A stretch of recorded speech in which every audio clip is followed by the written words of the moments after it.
ఇప్పుడున్న దాంట్లో మీరు జైబేరి నుంచి మీ పిల్లలు కావచ్చు, మనవరాలు కావచ్చు, వీళ్ళు ఆ టెక్నికల్గా తీసుకొస్తారా? నెక్స్ట్ ఇంకో 5 yearsకైనా మీ జైబేరి ఆర్ట్స్ అనేది కంటిన్యూటీ అవుతుందా? డెఫినెట్గా ఉంటుందండి. ఎందుకంటే మేము సినిమాలో పుట్టి పెరిగిన వాళ్ళం. అవును. మరి సినిమాలో ఉండే ఈ స్టేజ్కి వచ్చిన వాళ్ళం. అందుకని ఇవాళ ఏదో పాలిటిక్స్లో బాగుందనో లేకపోతే బిజినెస్లో బాగుందో అని చెప్పి సినిమాని వదలం.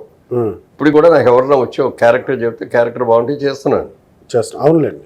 అది చిన్న క్యారెక్టరా పెద్ద క్యారెక్టర్ అని కూడా చూడట్ల. ఎందుకంటే సినిమాది ఒక అదృష్టం. ఒక సినిమా నటుడు అవడం కానీ సినిమా నిర్మాత అవడం కానీ ఒక అదృష్టమే. ఇప్పుడు సినిమా ప్రొడ్యూసర్కి ఉన్న వాల్యూ ఇంతకు 100 రెట్లు ఎక్కువ ఉన్న ఇండస్ట్రియలిస్ట్కి ఉండే వాల్యూ కంటే సినిమా ప్రొడ్యూసర్ ఎక్కువ వాల్యూ ఉంటుంది.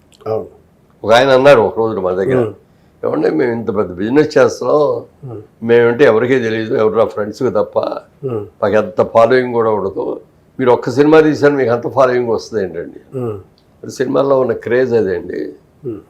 అది ఎగ్జిక్యూట్ చేయడం కూడా ఒక చాలా క్రమశిక్షణతో ఇదివరకటి రోజుల్లో పాత రోజుల్లో ప్రొడ్యూసర్ అనేవాడు కనపడేవాడు కాదు, తెలిసేది కాదు. ఇవాళ టెక్నాలజీ మారిపోయి అవును అన్ని కూడా వచ్చేసిన తర్వాత ప్రొడ్యూసర్ కూడా ప్రతి ఫ్రేమ్లో కనపడుతున్నాడు ఏదో విధంగా. సో అందుకని కూడా ఒక ప్రొడ్యూసర్ కూడా ఒక ఫాలోయింగ్